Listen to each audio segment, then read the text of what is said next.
Bulunaka, do you know that cybercrime is becoming a growing problem in Fiji? Cybercrime is defined as a crime in which a computer is the object of the crime, such as hacking and spamming.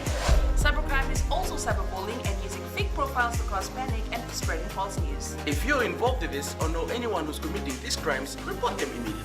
I'm Polly. And I'm Peter. We host the Traffic Jam Show on City FM. From 3 p.m. to 7 p.m. every weekday. Do the right thing.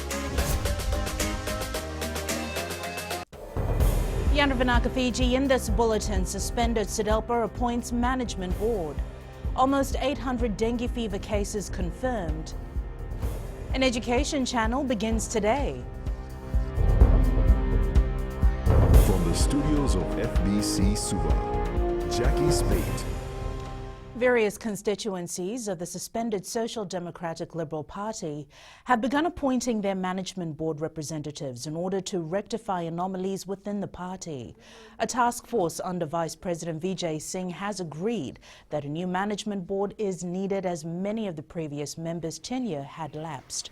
FBC News has confirmed the task force includes Sitiveni Rambuka, Chope Koroisavo, Banedan, Devita Tambalekaleka and Tanya Wanganika.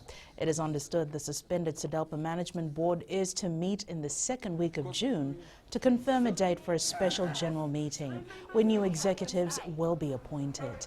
It has until mid-August to comply with the directives of the Register of Political Parties Fiji as recorded. Fiji has recorded 791 cases of dengue fever as of the 25th of this month. There have also been 278 confirmed cases of leptospirosis and 77 typhoid. Minister for Health Dr. Feremi Wanganambete says these numbers are far less than cases recorded in previous years. Dr. Wanganambete says this is mainly due to the work with other stakeholders around the country to ensure that people are safe from communicable diseases. He adds that people will need to work together in the nationwide cleanup campaigns to eradicate communicable diseases. Because at the end of the day,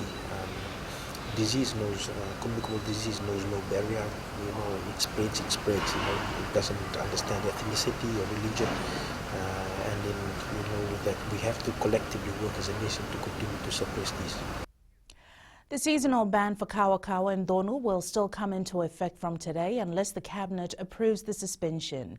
The Ministry of Fisheries today continues to wait for a response, having weighted the threats to food security due to COVID-19. Apanisa Wangarandovu reports the recommendation came after the Prime Minister's visit to Outer Islands, where he was asked to consider deferring the ban. While the ministry awaits a final decision, Fijians are being advised to refrain from catching the two species. Because there has already been a release in the middle of this month about the ban going on the 1st, I would assume that that is still legal unless Cabinet has given the approval for the ban to be lifted. I would suggest that we stick on to the original discussions. The ministry made a submission to Cabinet asking that the ban on Kawakawa and Donu harvesting be deferred. This will be designed to ensure communities in the maritime areas have food security. Corilla Visau says numerous processes will be considered before amendments are made. There has been a lot of requests from all Fijians about lifting the ban for this year. But because it is under the legislation, I had to seek Cabinet approval to change that legislation and lift the ban for this year so that the decision is legally binding. Under the legislation, penalties for individuals and companies in breach of the law range from $10,000 to $100,000. Apinisa Wangardovu, FBC News. 11 members of senior management at the University of the South Pacific have taken a voluntary pay cut as the institution expects a drop in revenue. Vice-Chancellor Professor Paul Aluwalia says the actual reduction will be confirmed around mid-July when USP begins to confirm numbers for the second semester. Lena Rees has more. In preparation for the eventuality of reduced income, the University of the South Pacific is cutting back expenditure. So, we're not doing any CAPEX funding, we're not doing any funding on our strategic plan initiatives where, we've saved a lot of money because nobody's traveling anywhere, and as a regional university, we usually have spent quite a bit of money on traveling. So wherever we can save money, we've been saving it, and it's sort of like almost squirreling away everything for a rainy day. With travel restrictions in place, more than 500 regional students still live within the Laudala campus. Professor Alualia says support from the 12 governments that own the university has helped keep the institution financially afloat. Some governments have already paid us in advance for the year. They're so committed to the education of their students. And so I think this can all augurs very well for the university. USB resumed classes through flexible learning online from the 20th of April. So what we have done is to stagger out the assessment in such a way that towards the end of the semester, we'll come up with the same outcome. So for example, throughout the semester now, we're having more assignments and short tests, online short tests. But they'll come up and sum up to the same outcome as having a final examination towards the end of the semester. The university will continue remote classes until COVID-19 restrictions have eased. Lena Rees, FBC News. 70 staff of Laudala Island Resort were terminated last month due to the impacts of COVID-19 on Fiji's tourism industry. Fijian Director of Laudala Resort Limited, Florence Fenton, says the majority of them were from the guest services. A few former staff contacted FBC News claiming they were promised that they would be called back to resume work, but were terminated instead and not allowed to return. FBC News was told that their belongings were later sent to them individually. Fenton says they have followed all proper legal processes and involved the Ministry of Employment before redundancies were finalised. Fenton says it's neither feasible nor fair to keep staff on leave without pay indefinitely. The free-to-air education channel on the Walesi platform starts today. The Education Ministry will air most curriculum-based lessons to ensure students stay up-to-date with schoolwork while schools are closed. Apenisa Wangarandovo reports. Students will have access to a wide range of educational programs in all subjects from kindergarten to year 13. We are in the final stages, and the officials from the ministry, especially the Curriculum Advisory Services team, has produced local segments, teaching segments for the platform to be aired soon. The minister says these are supplementary platforms, and the ministry understands that not many families might not have access to Walesi. The plan now is to ensure that these are supplementary resources. These are not the only resources that we are providing to our children. You are aware that we've kept our school doors open with our teachers still continuing to prepare our worksheets. So the options are there. Parents are again reminded that these resources are supplementary and designed to keep children engaged in their studies while safe at home. The minister adds students will not be tested on the content. Schools are scheduled to reopen in about 2 weeks, given that there are no further cases of coronavirus.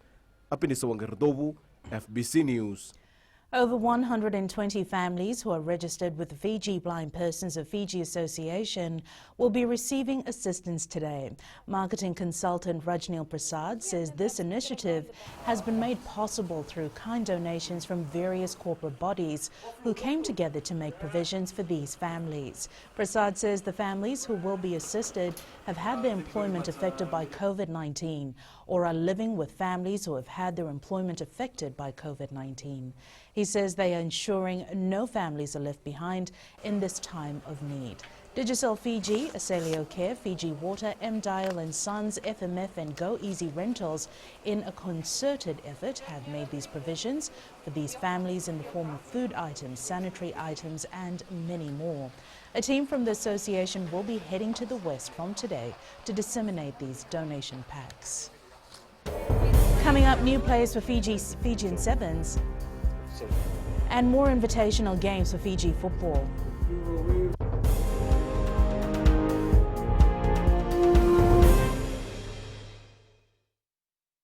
Oirna ngone no de nunu enda be singe ni mataka. Mersi sunga da kena loma dina kilo mikaron. Sakena ngau na mitaro bina nora baksangai kapala lama takina wani. Dalabina oya o meliki. Bulre oya o Samuel Samuel. Nama kikira o ena be mataka. Moniti kina makarombuka. Ni waitiri kalimana miniti me ono kina tiri na kaloko. Ena Radio Fiji One nandomo ibiti. Pindah-pindah na mataka dan ramai na singabo.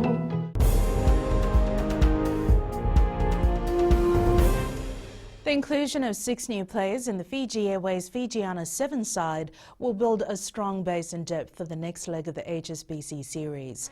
Head coach Sayasi Fuli says bringing in new players to the Fijiana side will keep the future of Women's 7 strong as more players compete for a spot in the squad. Fuli says they will have to reintroduce the 7 system to the new players. The future of Sevens rugby is healthy, and I just need to keep introducing the new girls to the environment and keep them occupied and challenge the current squad members for a spot in the series. The Fiji Football Association wants to host more invitational games post-COVID-19 to align with coach Fleming Seretslav's new philosophy of improving standards. Local footballers have been found to lack 2 major components: controlling the speed of the ball and choosing the timing of an attack. With plans to restart tournaments by July 1st, Fiji FA Chief Executive Mohammed Yusuf says they are looking to change the format. Do away with the current format and have a new format where other teams will be invited, because our current national coach believes the more the matches the players play, the better they will be. Coming across as a humble man, Flying Fijians head coach Vern Cotter will ensure that he incorporates this virtue to the Fijian players and their nature. Cotter took over the role of head coach from John McKee, whose contract came to an end in December 2019. Cotter, who has been in contact with players and Fijian rugby officials, says he will be working hard to ensure that all align to values he has in mind. Building players' confidence is top of the agenda for the former Scotland coach. We need to have humble values and set values. No matter where you are and what you do, we're all playing for the Flying Fijians. So there'll be no people that are above other people. We'll all be working hard together. And I think that's an important thing. And I think the Fijian rugby player will like that and embrace it.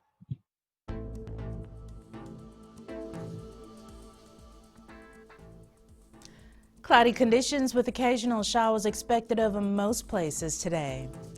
And that is your FBC Morning News. Join us at 1 p.m. and 7 p.m. for our major bulletin. Remember, in times of crisis, you need factual news that you can trust. Stop believing fake news about the COVID-19 on social media. Fight misinformation by getting only the facts about the coronavirus from verified news sources like FBC's TV, radio and digital media news. www.fbcnews.com.fj. Keeping Fijians connected with the truth.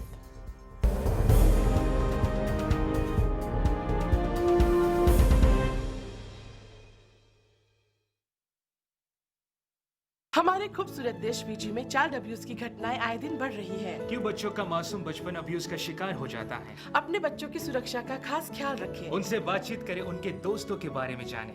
आज के बच्चे देश का भविष्य है। मैं दीप्ति और मैं मोनिश, आपके हमसफर। शामिल हो जाए हमारे साथ मंडे टू फ्राइडे 5:45 AM से 10 AM तक रेडियो फिजी 2 देश की धड़कन पर।